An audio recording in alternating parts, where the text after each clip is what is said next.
Good morning to everybody. आज हम लोग पढ़ेंगे स्पॉन्टेनियस प्रोसेस और हम लोग पढ़ेंगे आज entropy. Very important topic engineering medical के लिए, ये सबसे ज़्यादा इंपॉर्टेंट टॉपिक है। ठीक है, थर्मोडायनेमिक्स में इंट्रॉपी, स्पॉन्टेनिटी ये बहुत ही इम्पॉर्टेंट है। स्पॉन्टेनियस प्रोसेस किसको कहते हैं?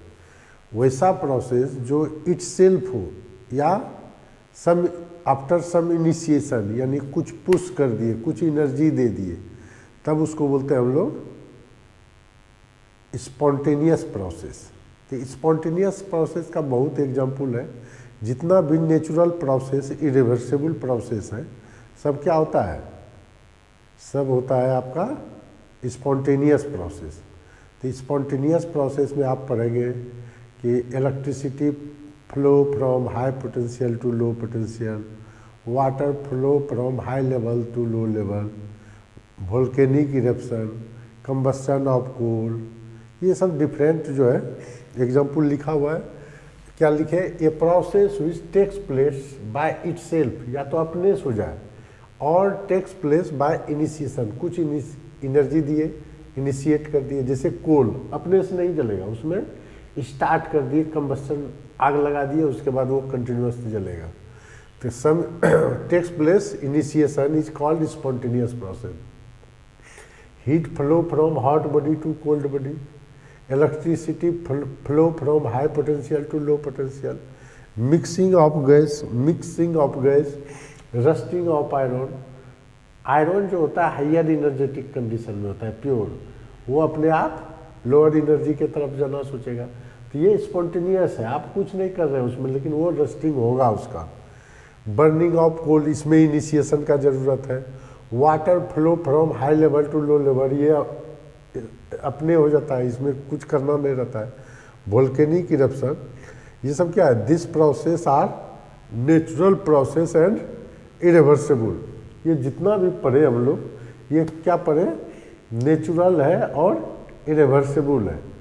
तो नेचुरल और रिवर्सिबल का इसका मतलब क्या हुआ कि जितना भी एक्सोथर्मिक रिएक्शन है, सब क्या है?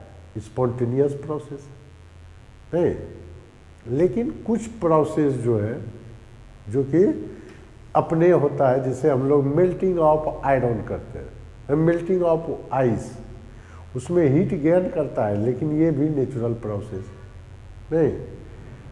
इवोपरेशन ऑफ वाटर, ये भी नेचुरल प्रोसेस है। इसका मतलब क्या हुआ?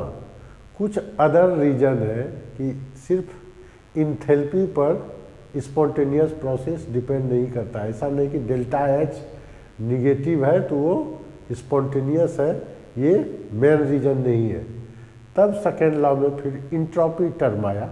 तो ये अब स्पॉन्टेनियस प्रोसेस समझे? वैसा process, a process which takes place by itself, जो अपने से हो जाता है, या और टेक्स प्लेस बाय इनिशिएशन, कुछ जैसे बर्निंग ऑफ कोल, ये इनिशिएशन का जरूरत पड़े, अपने से नहीं बर्न करेगा।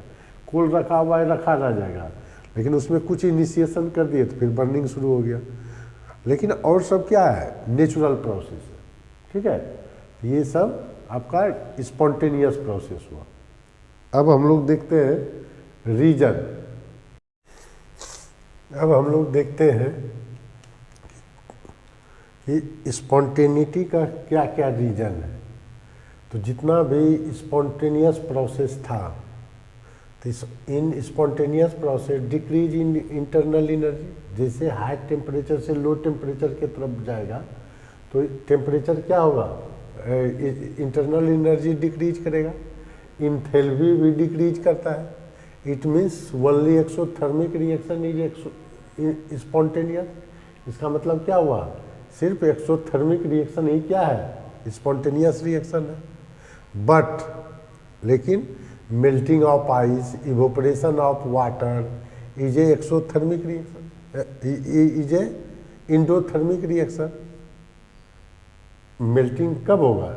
जब हीट एब्जॉर्ब करेगा। इवोपरेशन कब होगा? जब वो वाटर हीट एब्जॉर्ब करेगा। तो इसका मतलब क्या है? इंडोथर्मिक रिएक्शन भी स्पॉन्टेनियस हो सकता है। That means some other factor other than enthalpy which explain the spontaneous nature. इसका मतलब है सिर्फ इंथैल्पी ही स्पॉन्टेनियस नेचर को डिस्कस नहीं करता है, इसका मतलब वह अदर फैक्टर भी है जो कि स्पॉन्टेनिटी को डिस्कस करता है। वो अदर फैक्टर है इंट्रोपी, वही कहता है explain spontaneous this factor is entropy which include second law of thermodynamics. तब वो अदर फैक्टर को फिर डिस्कस करने के लिए सेकेंड लॉ में इंक्लूड कर लिया। तब फिर हम लोग आगे पढ़ेंगे गिब्स फ्री एनर्जी भी फैक्टर है स्पॉन्टेनियस प्रोसेस के लिए। तो लिमिटेशन क्या हो गया फर्स्ट लॉ का? फर्स्ट लॉ में तो ये सब पुट नहीं कर पाया, तो लिमिटेशन हो गया it put no restriction the direction of flow of heat. उसने डायरेक्शन ऑफ फ्लो का कोई रेस्ट्रिक्शन पुट ही नहीं किया। Heat energy can not completely convert into work not discuss. Heat energy completely convert नहीं होता है वर्क में, ये उसने डिस्कस ही नहीं किया। Not discussed about spontaneous and non spontaneous process. Non spontaneous process इसने फर्स्ट लॉ में स्पॉन्टेनियस और नॉन स्पॉन्टेनियस के बारे में कुछ डिस्कस नहीं किया गया। हीट फ्लो का डायरेक्शन फर्स्ट लॉ में नहीं बताया गया। स्पॉन्टेनियस नॉन स्पॉन्टेनियस के बारे में कोई चर्चा नहीं किया। नहीं, 100% इफिशिएंसी वाला मशीन नहीं बनाया जा सकता है, ये डिस्कस नहीं किया। नहीं, heat can not be completely convert into work not discussed. ठीक है, तो ये सब उसका ड्रॉबैक हुआ, लिमिटेशन हो गया फर्स्ट लॉ का। ठीक है, ये सब डिस्कस फर्स्ट लॉ में नहीं किया गया, जो कि सेकेंड लॉ में डिस्कस किया गया है। तो अब हम लोग पढ़ते हैं क्या चीज़, अब हम लोग पढ़ते हैं इसके बारे में, इंट्रोपी के बारे में। इंट्रोपी क्या है? ठीक है, अब हम लोग इसको मिटाते हैं। अब हम लोग डिस्कस करते हैं इंट्रोपी। इंट्रोपी क्या करता है? रेंडमनेस को मेजर करता है। Entropy measures the randomness of molecule और डिसऑर्डरनेस ऑफ मोलिक्यूल। या तो वो रेंडमनेस को मेजर करता है, कितना जिग जैग मोशन में है उसका उतना ही ज़्यादा इंट्रोपी होगा। लेकिन एग्जैक्ट इंट्रोपी कैलकुलेट करना वेरी डिफ़िकल्ट होता है, इसलिए हम लोग जो निकालते हैं चेंज इन इंट्रोपी कैलकुलेट करते हैं। तो यही लिखे हैं, entropy is a thermodynamic state quantity which measure the randomness और disorderness of molecule of the system. It represent by S. It is impossible to calculate exact entropy of a system, so we calculate the change in entropy. Delta S, S final minus S initial, ये फार्मूला हो गया। Delta S, S final मतलब final entropy, S initial मतलब initial entropy. Entropy increases for spontaneous process. Entropy spontaneous process का क्या होगा? Increase करेगा। एब्सोल्यूट जीरो टेम्परेचर पर प्योर क्राइस्टल का इंट्रोपी होता है जीरो। ठीक है, तो at absolute zero temperature entropy of the pure crystal is zero.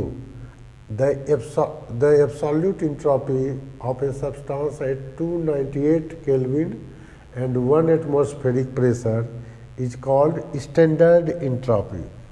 तो 298 यानी 25 डिग्री सेंटीग्रेड और 1 एटमॉस्फेरिक प्रेशर जो होता है वो क्या है? स्टैंडर्ड कंडीशन है, इसलिए उसको बोलते हैं हम लोग स्टैंडर्ड इंट्रोपी। मतलब अगर 25 डिग्री सेंटीग्रेड और 1 एटमॉस्फेरिक प्रेशर पर अगर इंट्रोपी को कैलकुलेट करेंगे तो वो कहलाएगा मेरा स्टैंडर्ड इंट्रोपी। इसको डिनोट करते हैं हम लोग एस नॉट। कोई भी चीज़ को स्टैंडर्ड कंडीशन में हम लोग डिनोट करेंगे नॉट करके, ई नॉट, एस नॉट, यहाँ एस नॉट डिनोट करते हैं। Entropy of universe continuously, entropy क्या हो रहा है? इंक्रीज कर रहा है। यूनिवर्स का इंट्रोपी कंटिन्यूसली इंक्रीज कर रहा है, तो वही है entropy of universe is continuously increasing. At equilibrium entropy remains unchange. जब इक्विलिब्रियम में होगा तो इंट्रोपी चेंज नहीं हो सकता है। नहीं। और इंट्रॉपी किसका ज़्यादा होगा? इंट्रॉपी गैसियस स्टेट में मोलेकुल इधर से उधर मूव करते रहता है, तो यही लिखे है इंट्रॉपी ऑफ गैस। एस मतलब क्या हुआ? Entropy.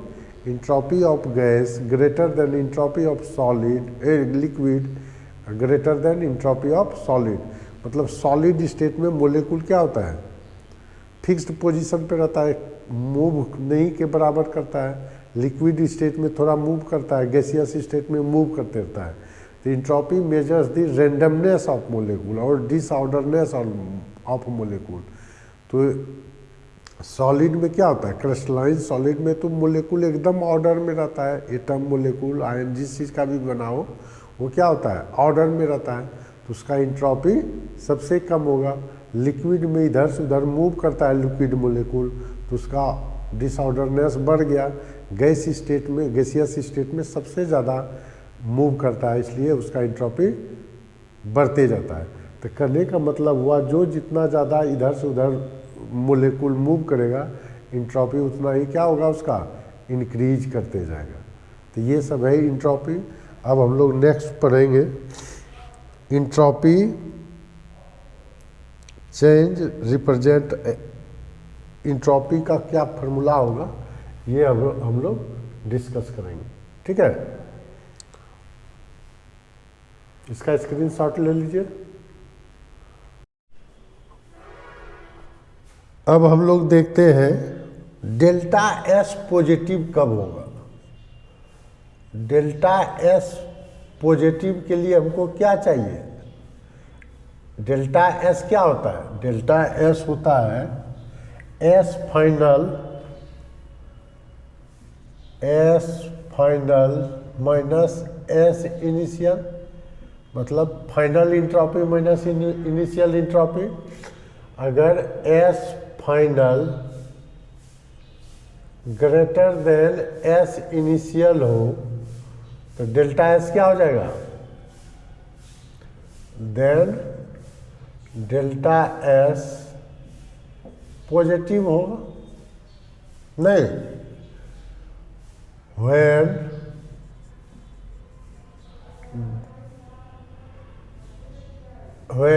S final less than S initial हो जाए तब क्या होगा? डेल्टा S निगेटिव हो जाएगा, नहीं हो जाएगा?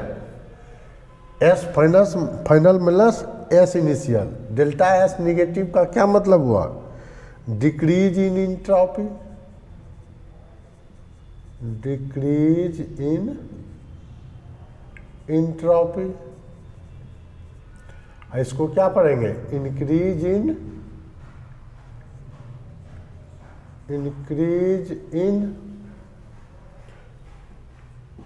इंट्रॉपी, यही पढ़ेंगे हम लोग। नहीं तो डेल्टा एस जो होता है, डेल्टा एस जो है Q/T होता है। डेल्टा एस क्या होता है? Q/T। तो यूनिट क्या हो जाएगा डेल्टा एस का? यूनिट क्या ले लेंगे? जूल पर केल्विन पर मोल, एन मोल के लिए लेंगे कम से कम। जूल पर केल्विन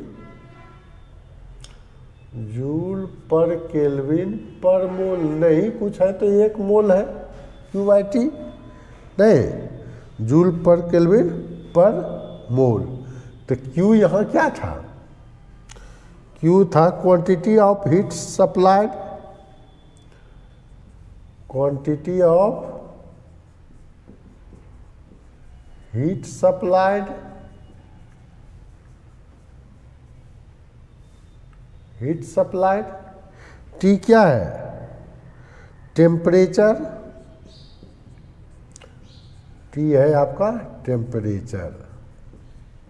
नहीं, अब देखिए डेल्टा एस फार्मूला हम लोग जान गए, T del S, delta S जान गए Q/T, तो Q हो जाएगा T डेल एस।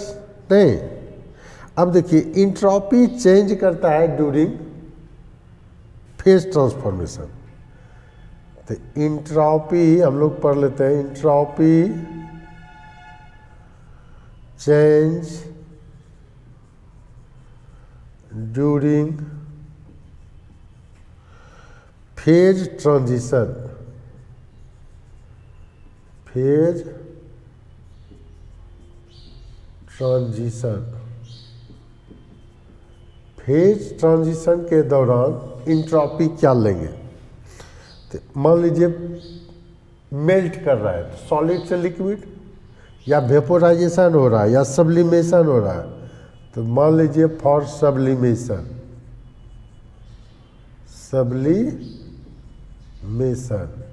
सब्लिमेशन में क्या होगा?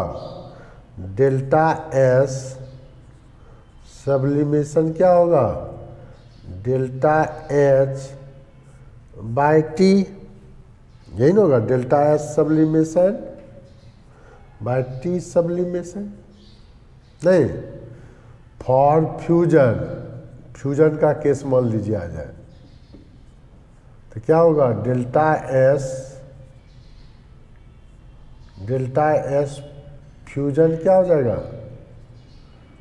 Delta H fusion by T fusion, है ना होगा। इसी तरह डेल्टा एस वेपोराइजेशन भी हम लोग पढ़ सकते हैं। फॉर वेपोराइजेशन, फॉर वेपोराइजेशन क्या हो जाएगा? डेल्टा एस वेपोराइजेशन क्या होता है? Delta H vaporisation by T vaporisation.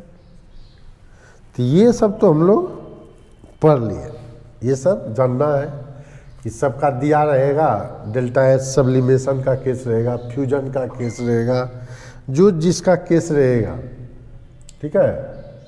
तो फ्यूजन का केस रहेगा तो फ्यूजन वाला फॉर्मूला पुट करेंगे, वेपोराइजेशन का केस होगा तो वेपोराइजेशन वाला पुट करेंगे।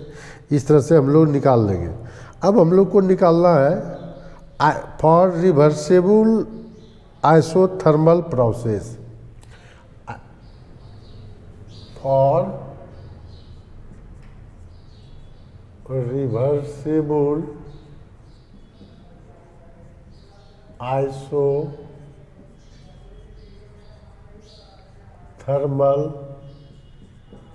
प्रोसेस। रिवर्सेबल आइसोथर्मल प्रोसेस के लिए हम लोग क्या पढ़े थे? आइसोथर्मल के लिए डेल्टा टी इक्वल टू 0 था, तो डेल्टा ई इक्वल टू 0 होता था। नहीं, डेल्टा टी इक्वल टू 0, तो डेल्टा ई इक्वल टू 0। तो हम लोग फर्स्ट लॉ में क्या जानते थे? Delta E equal to Q plus W पढ़े थे। तो डेल्टा ई कितना हो जाएगा? डेल्टा ई 0, तो क्यू प्लस डब्ल्यू हो गया, क्यू प्लस डब्ल्यू हो गया। तो क्यू क्या हो गया? माइनस डब्ल्यू हो गया, क्यू हो गया माइनस डब्ल्यू। तो अब देखिए, इसको स्क्रीनशॉट लीजिए, इसको मिटाते हैं, ले लिए। अब देखिए, अब हम लोग पढ़ते हैं वर्क डन। वर्क डन निकाले थे आइसोथर्मल प्रोसेस के लिए।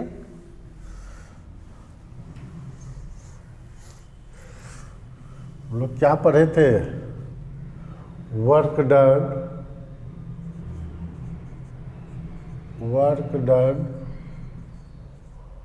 For reversible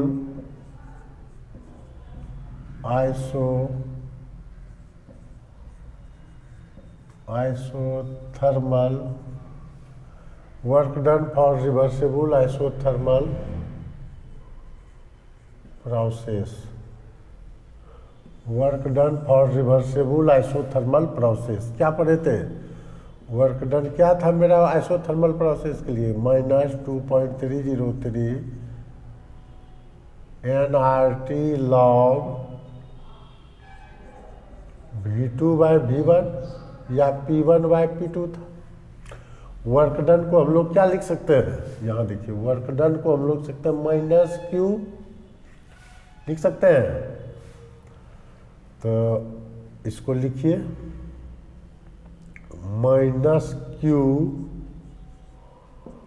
-2.303 nRT log V2/V1 नहीं, और डेल्टा एस हम लोग क्या पढ़े हैं, Q/T। तो Q क्या हो गया, T डेल्टा एस हो गया। तो Q के जगह माइनस माइनस क्रॉस कर दीजिए, कटा दिए, कैंसिल हो गया। तो Q के जगह पर आप पुट कर देते हैं T डेल एस बराबर 2.303 nRT log V2/V1। तो T कैंसिल हो गया, तो डेल्टा एस क्या निकल गया, 2.303 nR log V2/V1। ये फार्मूला हो गया, नहीं हो गया।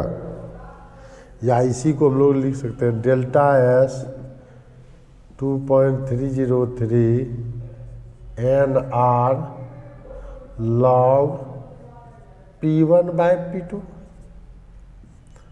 चूँकि हम लोग क्या पढ़े हैं, फ्रॉम बॉयल्स लॉ से क्या पढ़े थे, P1/V1 इक्वल टू P2/V2। तो V2/V1 इक्वल टू P1/P2 होता है। तो V2/V1 की जगह P1/P2 पुट कर दिए। तो ये भी हो गया इंट्रॉपी, ये भी इंट्रॉपी का फार्मूला हो गया, नहीं।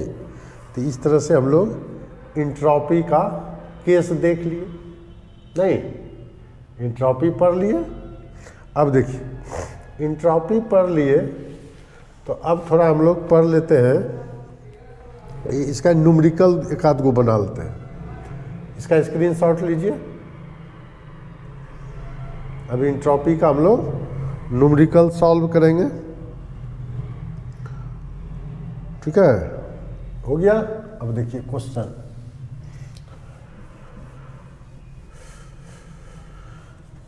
क्वेश्चन है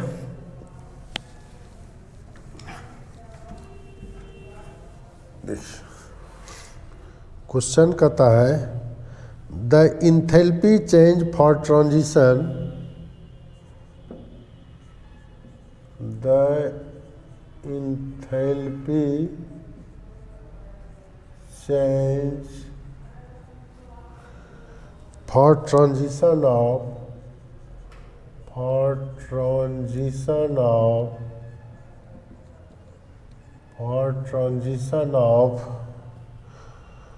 liquid water to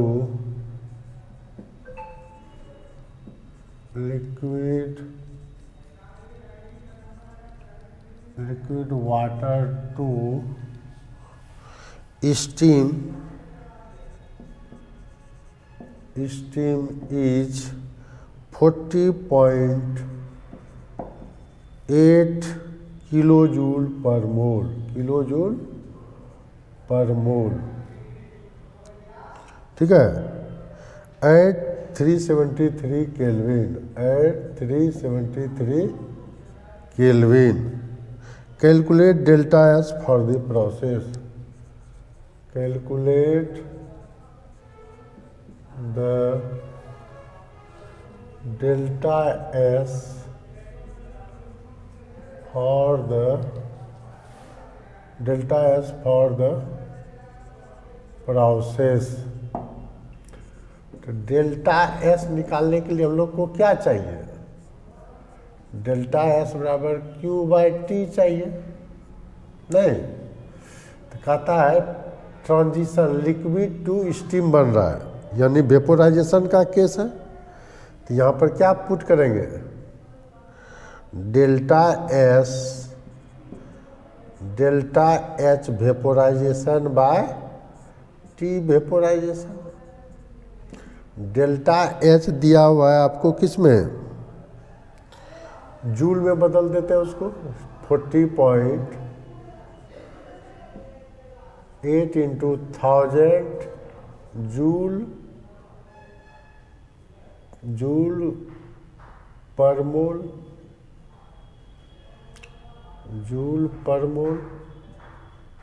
bye T temperature है 373 केल्विन। तो सॉल्व करके ये कितना हो जाएगा, ये हो गया 40,880 बाय 373। तो ये 1000 से मल्टीप्लाई करेंगे, किलो जूल था, तो ये हो जाएगा 19.38 जूल पर केल्विन पर मोल। देखिए जूल पर केल्विन पर मोल हो गया ये, नहीं तो फेज ट्रांजिशन का केस था, नहीं था। अब इसका स्क्रीनशॉट लीजिए,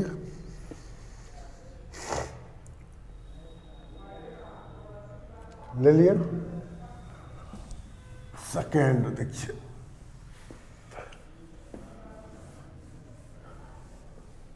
सेकेंड न्यूमेरिकल बनाते हैं हम लोग। सेकेंड क्वेश्चन है 5 mole of an ideal gas, 5 mole of N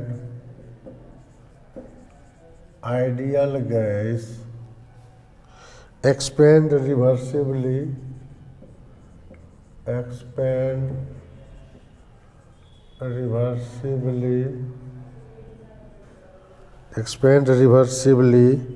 from a volume of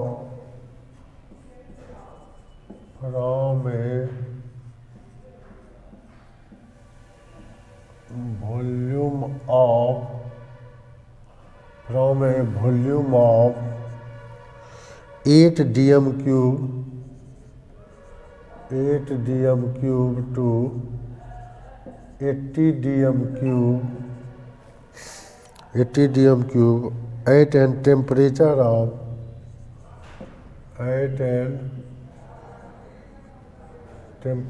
of 27 degree centigrade.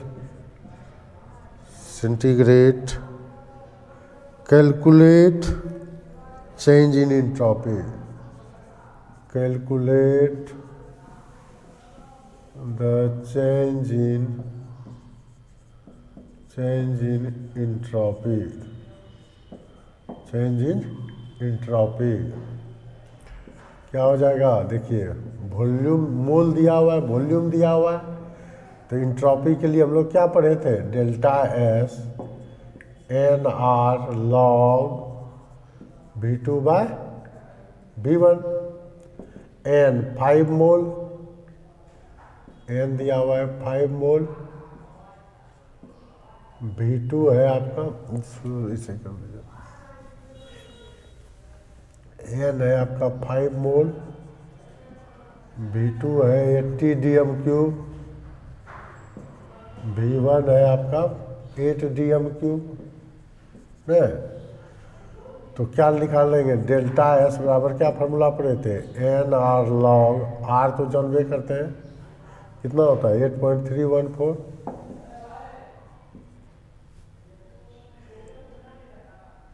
Joule per मोल पर केल्विन होता है, नहीं N R log V2 by V1, N आपका 5 मोल है, आर 8.314 है, लॉग V2 है 80 बाय 8, लॉग 10 क्या होता है 1, नहीं तो ये हो जाएगा 5 इंटू 8.314 लॉग 10, 5 इंटू 8.314 इंटू 1, ठीक है। तो क्या हो जाएगा, इसको जब सॉल्व कीजिएगा तो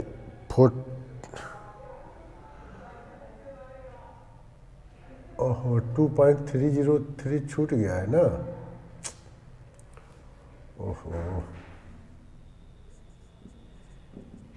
2.303 NR होता है।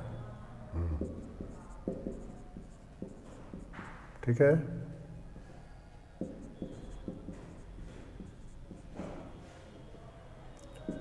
टू 2.303।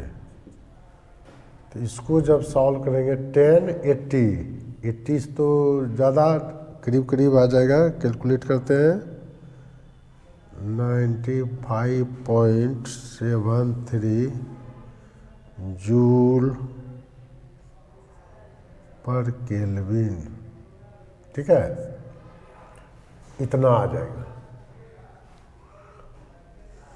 अब थर्ड क्वेश्चन बनाते हैं। इसका स्क्रीनशॉट लीजिए। देखिए थर्ड क्वेश्चन है। थर्ड क्वेश्चन कहता है calculate the entropy change in melting of 1 kg of ice eight 0 degree centigrade पर। 0 डिग्री सेंटीग्रेड पर आइस भी है, 0 डिग्री सेंटीग्रेड पर वाटर भी चेंज हुआ। तो यहाँ लेटेंट हीट काम करेगा। तो लेटेंट हीट चेंज जो होगा, तो आपको मास कितना दिया हुआ है, मास है, मास ऑफ आइस है 1 kg इक्वल टू 1000 ग्राम हो गया, नहीं 1000 ग्राम हो गया। अब देखिए 1000 ग्राम है तो लेटेंट हीट आपको जानना पड़ेगा, ये दिया हुआ नहीं है। लेटेंट हीट ऑफ फ्यूजन, ठीक है, लेटेंट हीट ऑफ फ्यूजन ये आपको जानना पड़ेगा। आइस 80 कैलोरी पर ग्राम होता है। ठीक है, 80 कैलोरी पर ग्राम होता है। देखिए अब हम लोग पहले हीट निकालेंगे तब तो इंट्रॉपी निकलेगा। तो डेल्टा एच फ्यूजन आप लोग निकालिए। डेल्टा एच फ्यूजन क्या होगा, mass into latent heat, m into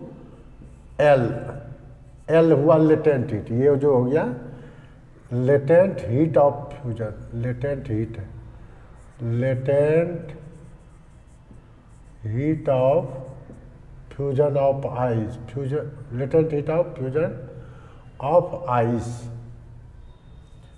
of ice. ये आपको दिया हुआ है L, ये दिया हुआ है, ये दिया हुआ नहीं है, ये याद रखना है 80 कैलोरी पर ग्राम। ठीक है, 80 कैलोरी, इससे कंफ्यूजन होगा, पर ग्राम। तो मास इंटू L होता है, तो मास है 1 kg और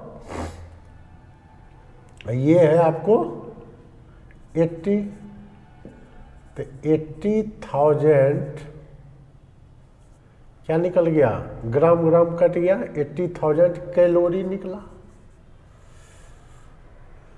अब आप इंट्रॉपी दोनों चीज में निकाल सकते हैं, कैलोरी में भी निकाल सकते हैं या जूल में निकालिएगा। तो इसमें 80,000 इंटू 4.2 मल्टीप्लाई करेंगे तब जूल में कन्वर्ट होगा, इतना जूल हो गया।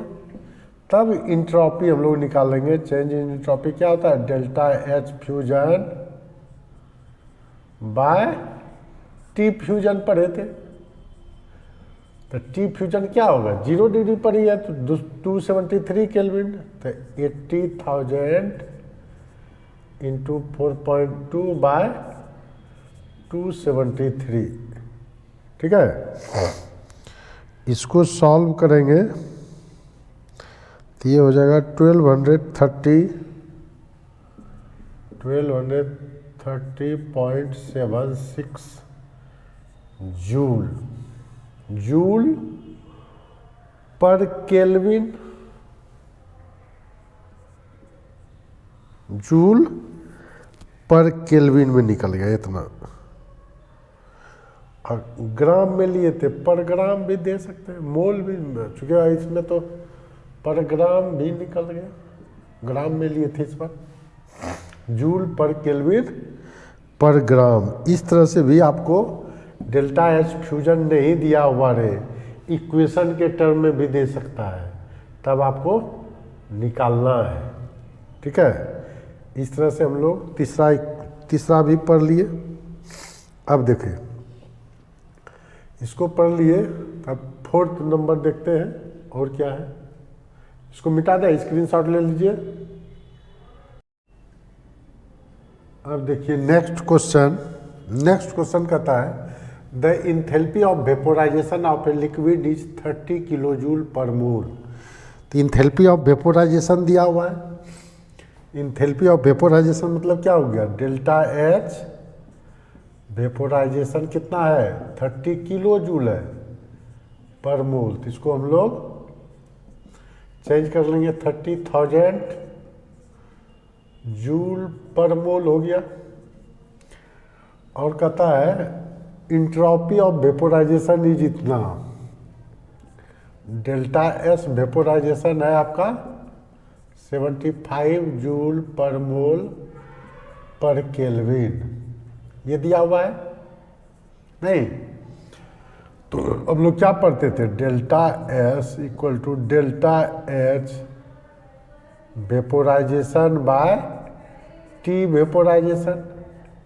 तो टी वेपोराइजेशन ही ना बॉइलिंग पॉइंट हो जाएगा, कितना पे वेपर बन रहा है, इसलिए टी वेपोराइजेशन क्या हो जाएगा, तो ये delta H vaporisation by delta S vaporisation. तो डेल्टा एच वेपोराइजेशन है 30,000 नहीं, 30,000 बाय डेल्टा एच वेपोराइजेशन है 75।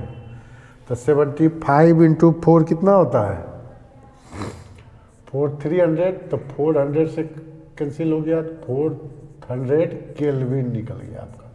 पर केल्विन है तो ऊपर जाके यूनिट केल्विन में कन्वर्ट हो जाएगा नहीं। बहुत इजी क्वेश्चन था। फिफ्थ नंबर देखिए, फिफ्थ नंबर कहता है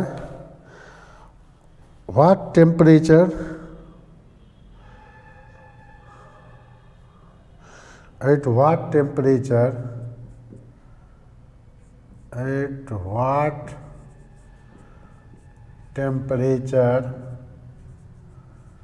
at what temperature would be given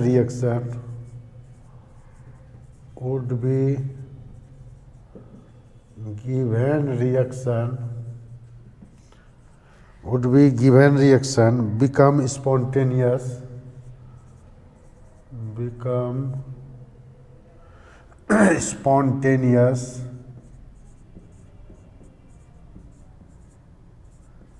spontaneous if delta H equal to 119 kilojoule and delta S 263 joule पर केल्विन। ठीक है, तो कहता है व्हाट टेम्परेचर, फिर टेम्परेचर ही निकालना है, सिंपल है। ये आपको किलो जूल में है, ये जूल में चेंज कर लेंगे। तो जैसे टी निकाले थे, तो टी एट व्हाट टेम्परेचर कहता है would given reaction become spontaneous. तो टी देखिए, स्पॉन्टेनियस के लिए क्या क्या कंडीशन हो गया, अभी तक हमको डेल्टा एच और डेल्टा एस पे डिपेंड करता है नहीं। तो डेल्टा एच और डेल्टा एस दिया हुआ है, तो टी बराबर क्या पड़े, delta H by delta S. तो देखिए ये हो जाएगा 109 इंटू 1000 बाय 263। तो इसको कितना से कैलकुलेट करें, तो ये हो जाएगा 452.5747 केल्विन। आसान क्वेश्चन था, कुछ नहीं, एक लाइन का बनाने वाला नहीं। इस तरह से हम लोग इंट्रॉपी से रिलेटेड देख लिए। अब हम लोग आइडियल कंडीशन में इंट्रॉपी पढ़ेंगे, ठीक है। तो नेक्स्ट वीडियो में आइडियल कंडीशन में हम लोग इंट्रॉपी का एक बनाएंगे और थोड़ा जो आईआईटी लेवल का होगा। तो इस वीडियो को आप लोग देखेंगे, बहुत अच्छा क्वेश्चन सब है। यही सब क्वेश्चन आपको आईआईटी मेडिकल में पूछा भी जाएगा इसी पैटर्न का। तो आप लोग वीडियो को देख करके सब्सक्राइब जरूर कर दिया करें, ताकि और नया नया वीडियो बने। आपके पास बेल आइकन दबा दीजिए, जैसे वीडियो बनाएंगे आपको मैसेज मिल जाएगा, तो आप उसको देख सकते हैं। तो बेल आइकन दबा दिया कीजिएगा, सब्सक्राइब कर दीजिए, अपने फ्रेंड को बता दीजिए, ठीक है। Thank you.